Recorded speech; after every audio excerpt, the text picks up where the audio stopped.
நடிகர் இமான் அண்ணாச்சி தன்னுடைய குடும்பத்தோட கார்ல போயிட்டு இருக்கும்போது விபத்துல சிக்கியிருக்காரு. அப்போ என்ன நடந்ததுங்கிற தகவலை அவரே பகிர்ந்திருக்காரு. சினிமாவில் கதாநாயகனாகணுங்கிற எண்ணத்துல சொந்த ஊர்ல இருந்து சென்னைக்கு பலர் வராங்க. ஆனா ஒரு சிலர் மட்டும்தான் அதுல ஜெயிச்சிட்டு இருக்காங்க. ஆனா தங்களுக்குன்னு ஒரு அடையாளத்தை உருவாக்குறதுக்காக சென்னைக்கு வந்த இடத்துல பலர் கஷ்டப்படுறாங்க. இதுக்கு உதாரணமா பலரை சொல்லலாம். அதுல இமான் அண்ணாச்சியும் ஒருத்தர் தான். ஆரம்பத்துல சொந்த ஊர்ல இருந்து சென்னைக்கு வந்தப்போ தள்ளுவண்டியில காய்கறி விற்று மளிகை கடையில வேலை பார்க்கிறதுன்னு பல வேலைகளை செஞ்ச பிறகு எப்படியாவது நடிக்கணும்னு சின்ன சின்ன கேரக்டர்கள்ல நடிக்க முயற்சி செஞ்சு இப்போ முன்னணி நடிகரா மாறி இருக்காரு.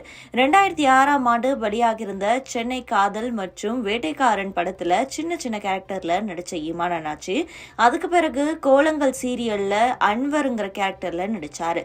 அந்த சீரியல்ல இவருக்கு பிரபலத்தை கொடுத்திருந்தது. இதுல இருந்து இவர் அதிகமான திரைப்படங்கள்ல நடிக்க தொடங்கிட்டாரு.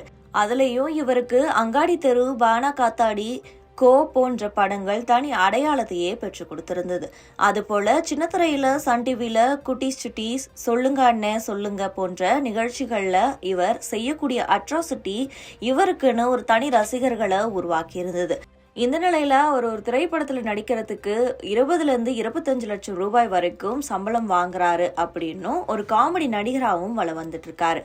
பிக் பாஸ் நிகழ்ச்சியில போட்டியாளரா கலந்துகிட்டு அதிக நாட்கள் அந்த நிகழ்ச்சியில இருந்தாரு.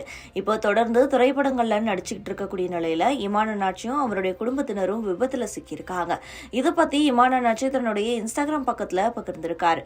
சென்னையில இருந்து நெல்லைக்கு போகக்கூடிய புறவழி சாலையில இமான் அண்ணாச்சி குடும்பத்தோட கார்ல போய்கிட்டு இருக்கும்போது திடீர்னு மாடு ஒண்ணு சாலையோட குறுக்குல வந்திருக்கு. அப்போ கார் நிலை தடுமாறி மாடு மேல மோதினதுல விபத்துல சிக்கியிருக்காங்க.